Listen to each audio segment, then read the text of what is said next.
Yuk, assalamualaikum teman-teman. Masih di seputaran kenari betina teman-teman. Dan saya ini menjawab pertanyaan subscriber bagaimana mencari kenari betina untuk ternak teman-teman.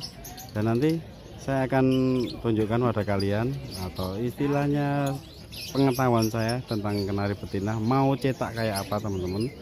Dan ini di tempat Mas Dwi teman-teman. Dan itu betinanya tergolong bagus-bagus dan sesuai dengan apa yang akan saya sampaikan teman-teman. Kita tahu betina itu kunci untuk mencetak postur dari anakan teman-teman. Kalau kualitas, suara dan sebagainya itu bapaknya. Menurut saya itu teman-teman, dari pengalaman saya. Tapi untuk postur besar dan kecilnya itu tergantung betina teman-teman. Dan di depan kalian ini ada betina-betina, dan ini untuk tak jadikan modal teman-teman. Kalau ini jantan-jantan gacor, ngapunten ya Pak. Ini teman-teman, kalian lihat. Untuk mencari betina, kalian harus tentukan dulu teman-teman. Kalian itu mau mencetak yang bagaimana, anakan postur bagaimana, itu nanti istilahnya persenannya ada di betina teman-teman. Kalau kalian ingin cetak postur, kalian bisa lihat yang bawah itu ada postur. Yang pasti kalian tentukan dulu kalian mau cetak yang bagaimana, kuncinya itu teman-teman. Untuk pemula yang udah punya pejantan, kalian lihat pejantan kalian itu postur jinggring, nge-V atau ngelontong barong teman-teman. Untuk ngelontong barong biasanya mencetak kenari panjang dan big size. Untuk jantan postur itu biasanya juga mencetak postur kaki-kaki lidi, tapi dengan catatan betina harus tepat teman-teman. Sebagai contoh, ini yang saya shoot ini teman-teman, yang hijau itu, ini dia. Yang hijau sebelah sana itu postur bagus. Dan ini yang bawah ini kuning ini postur juga bagus. Nah itu yang oranye bon bawah itu juga bagus teman-teman. Ini postur. Nah ini postur. Postur itu identik kaki lidi, ekor jendit teman-teman. Nah ini dia. Dan ini nanti nyetak postur teman-teman. Nah ini dia. Jadi nah ini mohon maaf lagi masih diamati. Nah ini dia teman-teman. Nah ini posturnya bagus. Ini bagus sekali. Ini contoh role model buat mencetak postur teman-teman. Jadi kalian harus tentukan dulu. Kalau kalian punya pejantan postur, carilah yang kayak begini, yang postur-postur kayak begini teman-teman. Dan itu nanti anaknya bagus. Dan ini biasanya cocok untuk yang suka kenari eksotis teman-teman. Dengan postur kaki lidi, dengan ekor jendit atau nge-V. Tapi ini ada kelemahannya biasanya teman-teman. Kelemahan pejantan kayak gini, betina kayak gini, biasanya anaknya kecil. Biasanya anaknya kecil dan dia postur teman-teman. Tapi biasanya setelah mabung pertama itu sekitar 4-5 bulan, biasanya kalau kualitas bagus itu nanti akan melar atau membedah teman-teman. Nah itu kekurangan dari kenari postur teman-teman. Nanti anaknya biasanya itu anaknya dari umur 0 sampai 2 bulan itu kecil teman-teman, tapi udah kelihatan posturnya. Nah ini daya jualnya untuk kenari 2 atau 3-4 bulan itu belum banyak rupiahnya. Cuma itu nanti kalau bodol pertama itu nanti bedah. Nah ini itu nanti kenari yang lontong itu beda lagi teman-teman. Untuk kenari lontong kayak gini, ini dia, ini lontong dengan dada bidang bagus, dengan postur kaki pendek terus panjang, itu beda lagi teman-teman. Biasanya anakannya itu gede-gede, dan ini kan bulu tebal. Nah ini kan bulu tebal. Nah ini dia. Jadi untuk kalian yang pemula mungkin lagi mencari istilahnya apa ya, referensi, bisa buat referensi nih teman-teman yang vlog 1 ini. Untuk yang kuning ini F1 SF teman-teman. Nah ini dia, ini size nya bagus sekali untuk ukuran F1 SF. Dada bidangnya bagus, size nya bagus, AFS teman-teman. Dan menurut saya ini F1 SF sempurna, menurut saya teman-teman. Cuma dia melengkungnya bukan dari atas, cuma bawah tak ini. Tapi untuk betina saya suka ini. Nah ini dia. Dan yang pertama tadi kita menentukan itu untuk kenari postur. Kalian cari betina, jantan, dan postur. Nanti kalian akan cetak yang postur teman-teman. Jika kalian punya pejantan lontong barong, kalian nyari yang nyemlek, yang dada-dada besar, tidak postur teman-teman. Nanti biasanya itu anaknya dari umur 0 hari sampai 3 bulan itu besar-besar teman-teman, soalnya bulu tebal. Kalau kalian tanya yang cepat itu yang bagaimana, bisa saya rekomendasikan teman-teman, carilah warna yang agak gelap teman-teman.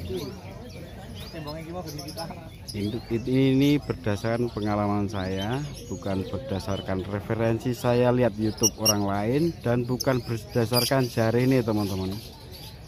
Kalian carilah betina yang gelap, atau misal hijau itu kayak gini teman-teman. Nah ini dia, ini hijaunya hijau istilahnya padang teman-teman. Kayak ini juga hijaunya hijau padang. Nah kayak gini teman-teman. Saya rekomendasikan warna-warna kayak gini, biasanya itu gampang produk.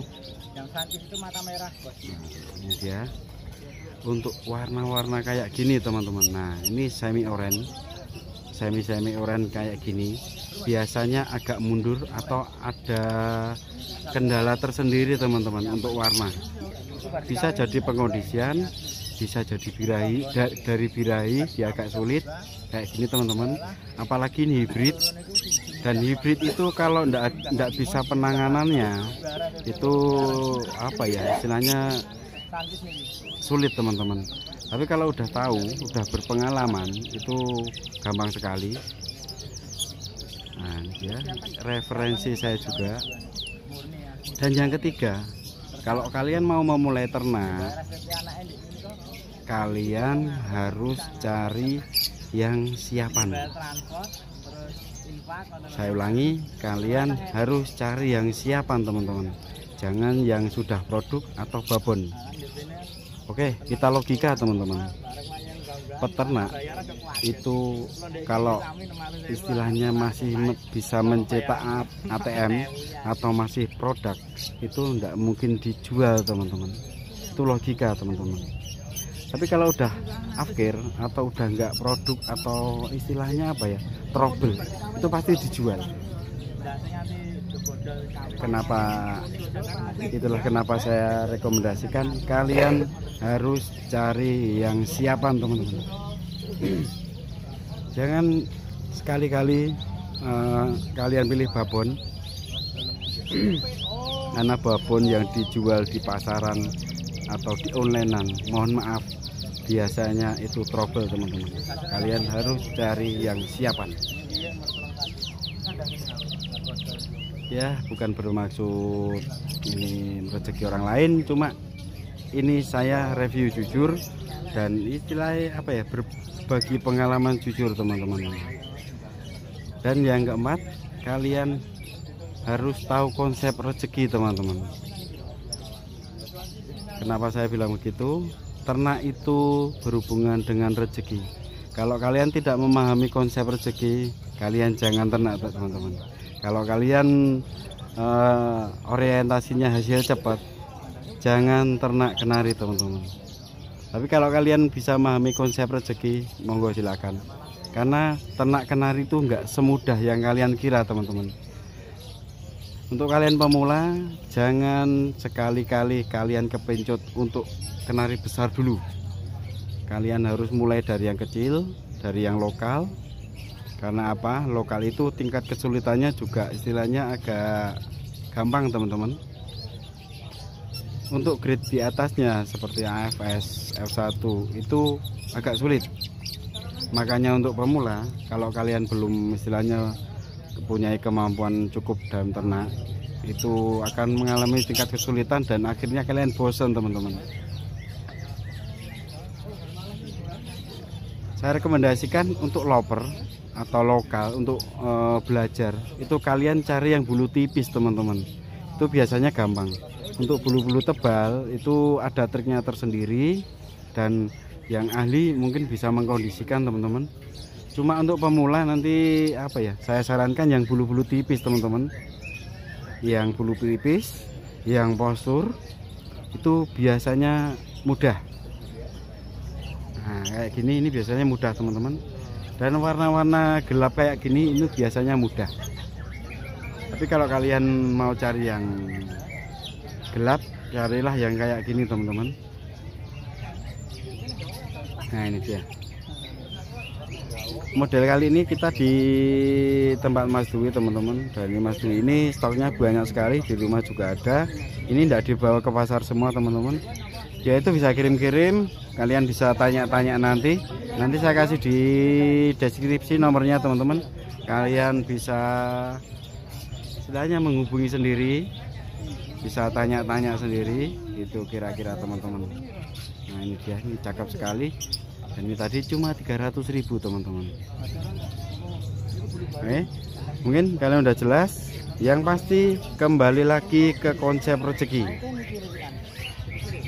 Kalau sudah memahami konsep rezeki, monggo silahkan kalian mencoba ternak teman-teman. Ini teman-teman salah satu contoh pejantan untuk mencetak postur bagus teman-teman. Kayak gini. Ini F1 tempatnya Mas Gusman. Nah ini dia teman-teman. Untuk mencetak postur kalian usahakan pejantan postur kayak gini teman-teman. Dan ini bagus sekali buat cetakan. Dan kalian carilah betina yang kurang lebih kayak gini, kayak di tadi yang Mas tadi yang hijau sama yang bon tadi teman-teman. Nah ini salah satu contoh pejantan kenari yang unggulan buat mencetak postur teman-teman. Ini F1 tapi ini big size di tempatnya Mas Gusman. Ini pejantan muda teman-teman, jadi istilahnya gacoran baru. Tapi ini bagus sekali, ini nanti gampang bunyi dan gampang ngerek teman-teman. Ini mintanya 13 ya Mas, mintanya 13 teman-teman. Dan yang sebelah sana itu betina bagus sekali juga. Dan seperti di tempat Mas Dwi tadi, untuk AFS itu yang bagus-bagus itu masih 300-an teman-teman. Nah ini dia contoh pejantan yang bagus buat mencetak anak-anak postur teman-teman. Dan nanti dikawinkan sama yang postur tadi teman-teman. Untuk yang lontong udah kalian tahu mungkin, yang jebebek, kaki pendek dan panjang teman-teman. Dan itu biasanya nanti auranya di ekor, tapi nggak postur kayak gini teman-teman.